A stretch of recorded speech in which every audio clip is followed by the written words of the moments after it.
Good morning. My name is Lauren Anderson, and I'm currently a senior at Appalachian State University. And today I'm going to present my research on Carolina hemlock site suitability in long-term forest health monitoring techniques. So to begin with, I'm going to give a little bit of background about the Carolina hemlock. The Carolina hemlock is both ecologically and aesthetically valuable. Ecologically, it provides habitats for creatures and cools mountain streams. And aesthetically, it is often planted in residential and recreational areas to improve the landscape. The Carolina hemlock's distribution is quite limited. It's primarily found in the southern Appalachian Mountains of North Carolina, as seen by this graphic right here. And currently, the Carolina hemlock is threatened by the hemlock woolly adelgid, which is a small pest that attaches itself to the base of the tree and depletes the tree of nutrients over time. And the the hemlock woolly adelgid appears as like a white cottony substance on the needles of the tree. So currently, the U.S. Forest Service is committed to combating the threat of the hemlock woolly adelgid. And in 2013, they released the Hemlock Woolly Adelgid Coordinated Commitment to Improved Management and Restoration of the Hemlock. And in that document, it states, methods to evaluate impacts to hemlock resources are currently available using remote sensing technologies. Success will be measured by the use of newly developed tools and techniques. So geospatial technologies, such as GIS and remote sensing, offer a really great tool to address invasive species, such as the hemlock woolly adelgid, which is shown right there.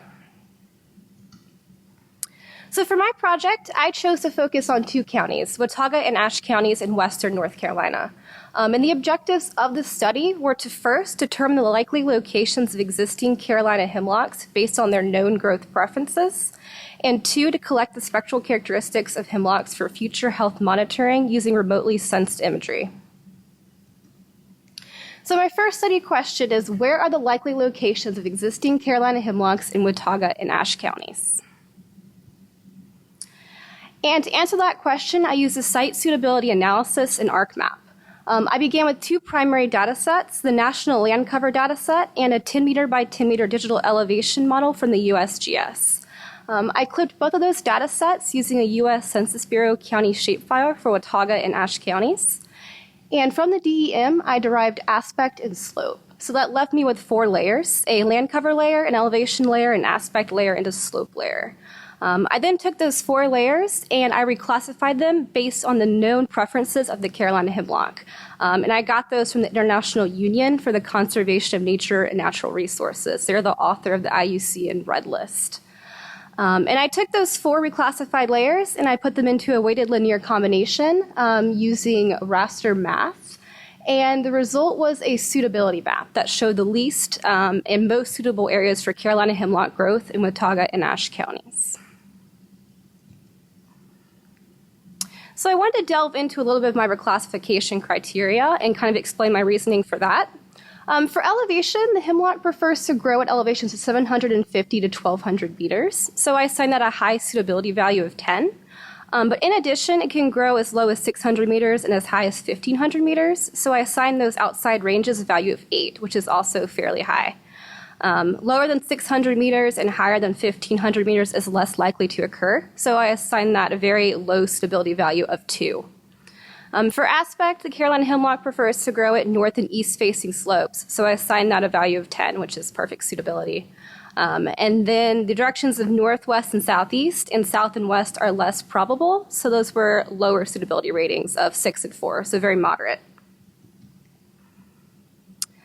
For slope, the Carolina hemlock prefers to grow at fairly steep slopes, which makes sampling the hemlock fairly challenging. But from 30 to 45 degrees, that is perfect suitability.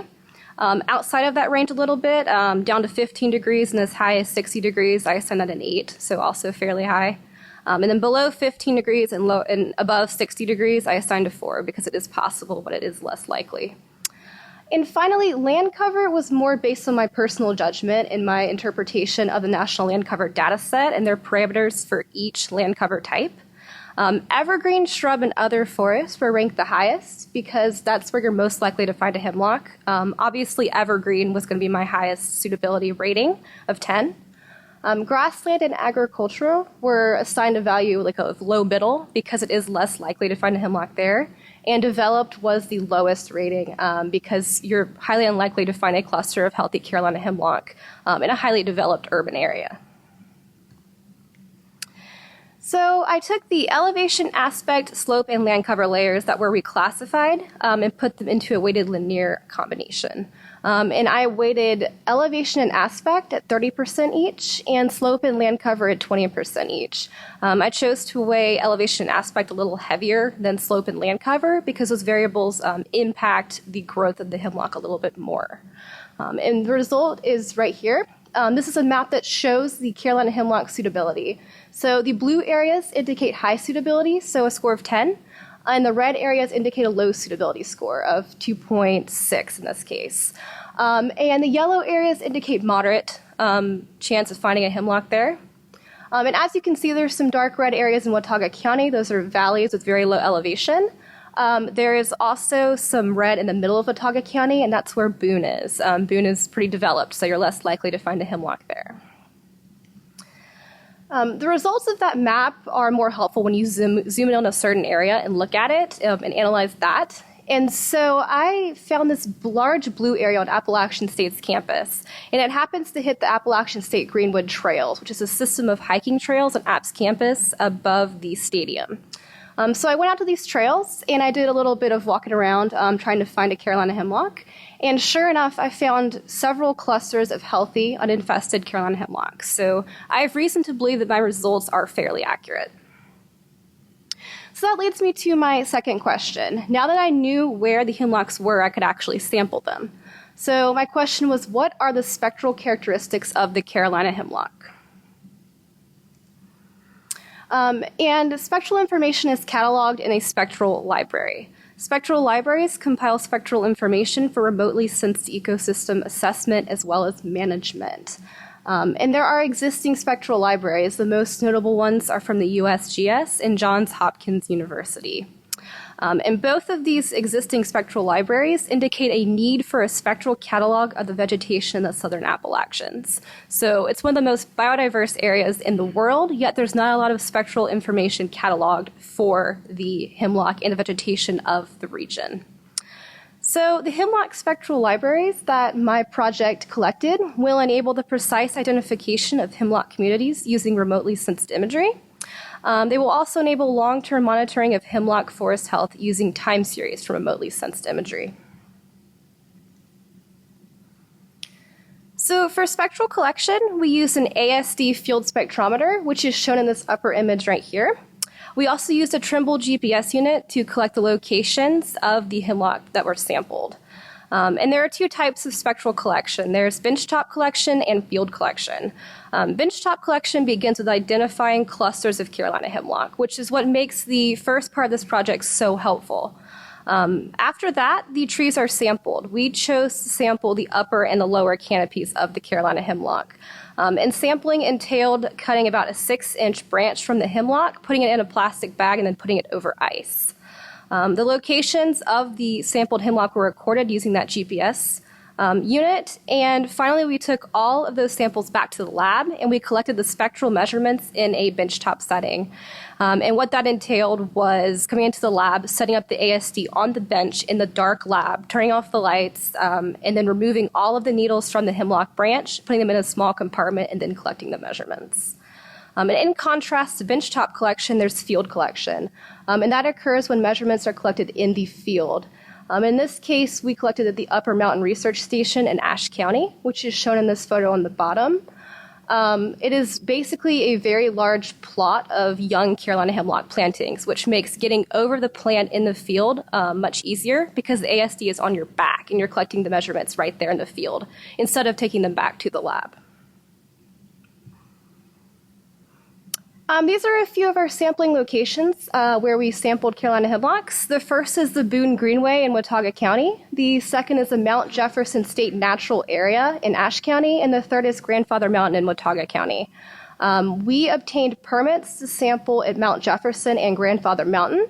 And Boone Greenway was kind of a happy coincidence. I was walking there one day and I noticed that there were Carolina hemlocks lining all of the pathways. And so we decided to come back there and sample some Carolina hemlock, and we got a lot of really good results. So that was pretty great.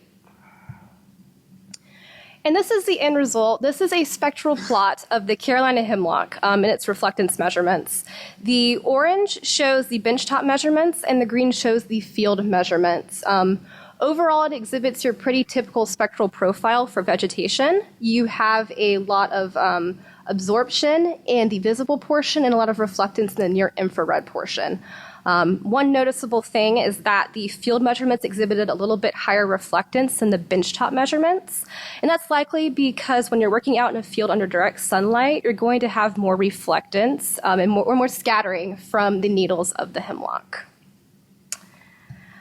And in addition to the Carolina hemlock reflectance measurements, we collected some vegetation reflectance measurements. So you can see here, it's a few things like chestnut, birch, locust, dogwood, maple, oak. Lots of rhododendron, because usually when you find a Carolina hemlock, it's going to be surrounded by a large plot of rhododendron. And overall, these additional vegetation measurements kind of enhance the richness of the spectral library. It's very representative of the vegetation you're going to find in the southern Appalachian Mountains. So some conclusions. Hemlock locations can be used to monitor and treat the hemlock woolly adelgid infestation. Currently, the U.S. Forest Service is releasing beetles to feed on the hemlock woolly adelgid. It was originally from Japan, and the reason it's controlled there is because of these beetles that do feed on it. In addition, the hemlock locations can be used to guide future geospatial analyses. The Hemlock Spectral Libraries collected for this project established the first Hemlock Spectral Library available, and it can be used to inform future land cover classifications using remotely sensed hyperspectral and multispectral imagery. And some possible future directions for this project include predictive modeling, so taking many variables and putting them into a GIS and determining where there's likely to be hemlock growth and dieback in the future. As well as an economic impact analysis. So seeing how the death of the hemlock is economically impacting recreational residential areas. These results contribute to ongoing efforts to combat the threat of the hemlock woolly adelgid. So they go along with the efforts of the U.S. Forest Service. And finally, overall, geospatial technologies are dynamic tools for natural resource assessment and management, as exhibited by this project. I would like to thank the Department of Geography and Planning at Appalachian State, as well as the NASA North Carolina Space Grant for funding this research. And if there are any questions, I would be happy to answer them.